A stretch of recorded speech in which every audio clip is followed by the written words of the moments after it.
बाबा जी की प्यारी संगत को राधा स्वामी। यह साखी बाबा सावन सिंह जी के टाइम की है। इस साखी में हक हलाल की कमाई के ऊपर जोर दिया गया है। हक हलाल की कमाई के बारे में समझाया गया है। गुरु नानक साहिब ने राजा, प्रजा, पंडित, मूर्ख, विद्वान, अनपढ़, हिंदू और मुसलमान सभी के लिए सुकृत अथवा नेक कमाई के नियम पर जोर दिया। इस प्रकार आप सच्चे धर्म को मंदिरों, मस्जिदों, ठाकुर द्वारों, गिरजाघरों आदि की चार दीवारी से निकलकर खेतों, दुकानों, कचहरियों, दफ्तरों यानी मनुष्य के दैनिक जीवन में ले आए। आपने केवल उन्हीं लोगों को धार्मिक क्रिया और रूहानी अभ्यास के योग्य माना जो हक हलाल की कमाई पर गुजारा करते हैं। गुरु नानक देव जी ने स्वयं वर्षों तक दौलत खां लोधी के मोदी खाने में सच्चाई तथा पूरी ईमानदारी के साथ काम किया और इस कमाई में से खुले दिल से गरीबों, अनाथों की मदद की। बाद में आपने करतारपुर में खेती की और अपनी नेक कमाई पर गुजारा करते हुए जरूरतमंदों की सहायता भी की। आपने स्वयं एक सच्चे परमार्थी का जीवित उदाहरण स्थापित किया ताकि आपके उपदेश के इस मूल पहलू नेक कमाई के विषय में किसी प्रकार का कोई भ्रम न रह जाए। आपने अपनी वाणी में बहुत स्पष्ट और सरल शब्दों में गुरुओं, पीरों तथा शिष्यों के लिए निजी कमाई तथा अपनी सच्ची और पवित्र कमाई निर्वाह करते हुए उसमें से जरूरतमंदों की सहायता करने का आदर्श स्थापित किया है। अर्थात अगर कोई गुरु या पीर होकर शिष्यों से मांगता फिरता है तो उसके पैरों पर कभी सिर नहीं झुकाना चाहिए। जो मेहनत करके अपनी रोजी कमाता हो और उस हक हलाल की कमाई में से साध संगत की सेवा करता हो, वही परमार्थ की राह का सच्चा जानकार, सच्चा गुरु हो सकता है। यह सबको पता है कि गुरु नानक साहिब ने एमनाबाद में मलिक भागों के 36 प्रकार के पकवानों को त्याग कर भाई लालो की कोधरे की रोटी को पसंद किया, क्योंकि आपको पहले प्रकार के भोजन में गरीब लोगों का खून मिला हुआ दिखाई दिया तथा दूसरे प्रकार के भोजन में हक हलाल की कमाई का अमृत। कबीर साहिब ने अपने समय के अधूरे और पाखंडी गुरुओं की आलोचना करते हुए लिखा है कि वे लोभवश शिष्यों को लूटते हैं। उनके शिष्य भी अपने स्वार्थ के लिए ही ऐसे गुरुओं के साथ लगे रहते हैं। ऐसे लोगों को शांति कैसे मिल सकती है? आप कहते हैं कि ऐसे गुरु पैसे के 50 मिलते हैं। वे राम नाम को बेचकर उसे अपनी कमाई का साधन बनाते हैं और ऐसे धन से शिष्यों की गिनती बढ़ाने का यत्न करते हैं। कबीर साहिब ने गुरु तथा शिष्य दोनों के लिए बहुत ऊंचा आदर्श स्थापित किया है। आप फरमाते हैं कि शिष्य को चाहिए कि अपना सब कुछ गुरु को अर्पण कर दें, अर्थात सब कुछ गुरु का समझकर इस्तेमाल करें, परंतु गुरु को चाहिए कि शिष्य की सुई तक को हाथ न लगाएं। कबीर साहिब स्पष्ट कहते हैं कि परमात्मा अपने शिष्यों का धन साथ संगत की सेवा या परोपकार में आवश्यक खर्च करवा देते हैं ताकि उनकी कमाई सार्थक हो तथा परमार्थ के राह पर चलते में सहायक सिद्ध हो। परंतु महात्मा निजी जरूरतों या निजी लाभ के लिए शिष्यों से कभी एक पाई भी नहीं लेते। जैसा कि सब जानते हैं, कबीर साहिब ने जीवन भर कपड़ा बुनने का काम करके अपने और अपने परिवार का पालन किया। आप जब भी संत मत के प्रचार या सत्संग के लिए बाहर जाते, अपना करगा साथ ले जाते थे। हजूर स्वामी जी महाराज फरमाते हैं कि संत सतगुरु के पास नाम भक्ति का अकूट भंडार है। संत सतगुरु के पास नाम भक्ति का अकूट भंडार है। वे दुनियाई धन दौलत की ओर नजर उठाकर भी नहीं देखते। वे अपने शिष्यों से अपने गुजारे के लिए कभी कुछ नहीं लेते। हाँ, परमार्थ के लिए अपने शिष्यों से परोपकार जरूर करवाते हैं। आपका अपना जीवन हक हलाल की कमाई का एक प्रेरणादायक उदाहरण है।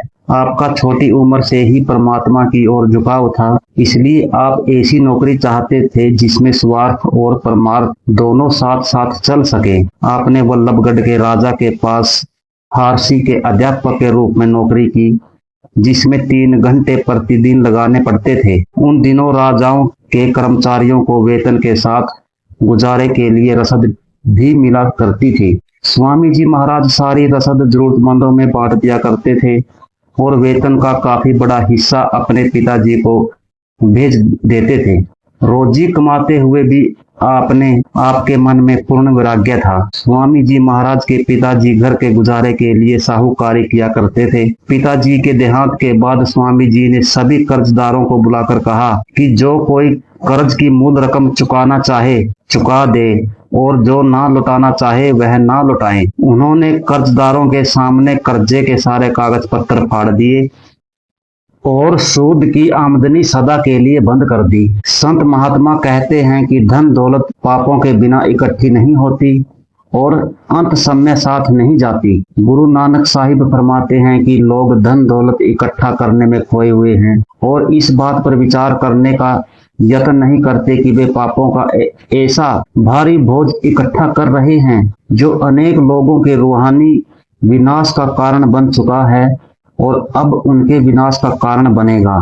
धन जो पाप के बिना इकट्ठा नहीं हो सकता, मृत्यु के बाद साथ नहीं जा सकता और प्रभु की दरगाह में दूरदर्शा का कारण बनता है, वह हमारे लिए लाभप्रद किस प्रकार हो सकता है। गुरु अमरदास जी फरमाते हैं कि राजा, शासकीय अधिकारी आदि धन के मोह के अधीन पराई दौलत अथिया कर माया के विष का भंडार इकट्ठा कर लेते हैं। वास्तव में लोभ, लालच और माया उनको छल लेते हैं और अंत समय उन्हें यम के हाथों चोटें सहनी पड़ती हैं।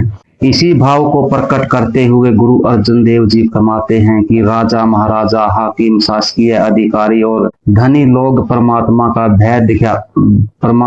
भय त्याग कर अनेक जुल्म करके धन एकत्रित करते हैं, परंतु यह धन दौलत, यह साजो सामान सब मौत के साथ ही खत्म हो जाता है।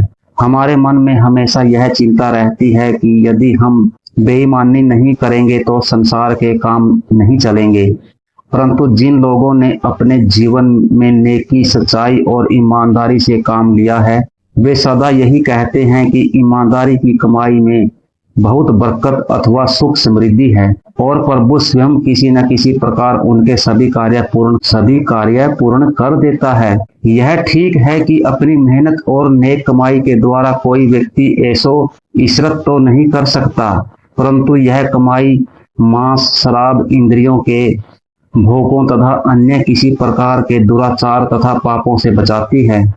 यह मन में संतोष तथा प्रभु का प्रेम और विश्वास पैदा करती है और सच्चे परमार्थ की नींव तैयार करती है।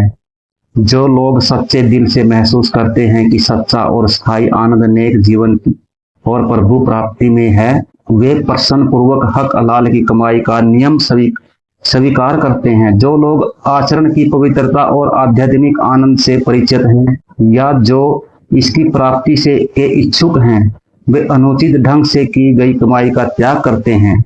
गुरु गोविंद सिंह के विषय में प्रसिद्ध है कि उन्होंने एक बार सेवा और भेंट का बहुत सा धन नदी में फेंकवा दिया, लेकिन अपने जरूरतमंद शिष्यों को नहीं दिया। कारण पूछे जाने पर आपने फरमाया कि चढ़ावे का धन जहर के समान होता है। शिष्य सतगुरु के बेटा बेटियों के समान होते हैं और कोई भी पिता अपने बच्चों को जहर नहीं खिला सकता। गुरु अमरदास जी फरमाते हैं कि योगी लोग घर घर भिक्षा मांगते फिरते हैं। वे यह भूल जाते हैं कि इस तरह प्राप्त किए हुए पैसे और दाने दाने का हिसाब देना पड़ता है। पहले तो दुनिया का कथित त्याग कर देना और फिर उसी दुनिया के आगे हाथ फैलाना न बुद्धिमता की निशानी है न योग की। गुरु साहिब कहते हैं कि घर घर मांगने का नाम योग या फकीरी नहीं है। जो लोग प्राय धन और दान पर निर्भर रहते हैं, वे मनुष्य, चोले और साधु के भेष दोनों पर दाग लगाते हैं। संसारिक आशा तृष्णा से ऊपर उठकर केवल नाम की याचना करने वाले ही सच्चे साधु और फकीर होते हैं और वे ही अपने मनुष्य जन्म को सफल करते हैं। संतों के जीवन का चित्रण करते हुए पलटू साहिब उनकी ऊंची रहनी की ओर संकेत करते हुए फरमाते हैं कि संतों का जीवन धीरज, सब्र, संतोष से परिपूर्ण होता है। उनके मन में दुनिया की कोई चाह नहीं होती। जिस प्रकार हंस कभी गोंगे नहीं चुगते और शेर कभी घास नहीं खाते, उसी प्रकार संत जन कभी भिक्षा नहीं मांगते। पलटू साहिब ने आटे दाल की दुकान करके निर्वाह किया कभी किसी के आगे हाथ नहीं फैलाए और न किसी से कोई भेंट स्वीकार की। हजरत सुल्तान बाहू ने भी विद्वानों और हाफिजों की आलोचना करते हुए कहा है कि अपनी विद्वता पर गर्व तो बहुत करते हैं, लेकिन उसे गली गली बेचते फिरते हैं। उनके लोक और परलोक दोनों नष्ट हो जाते हैं। स्पष्ट है कि धर्म पुस्तकों के ज्ञान को इस तरह रोजी का साधन बना लेना संत महात्माओं की दृष्टि में हक हलाल की कमाई नहीं है। लोगों से पैसे लेकर उनके लिए ऊंचे स्वर में किसी धर्म ग्रंथ का पाठ करना या उसकी व्याख्या करना तो उन्हें धोखा देना है, लूटना है, क्योंकि इससे उन्हें कोई पुण्य लाभ नहीं होता। इस प्रकार की अपवित्र कमाई बीख की कमाई या पराया धन छीनकर की गई कमाई से बेहतर नहीं है। नाम बेचकर अपनी रोजी कमाने की भी संतों ने सख्त मनाही की है। नाम दिया जाता है, इसे बेचा नहीं जाता।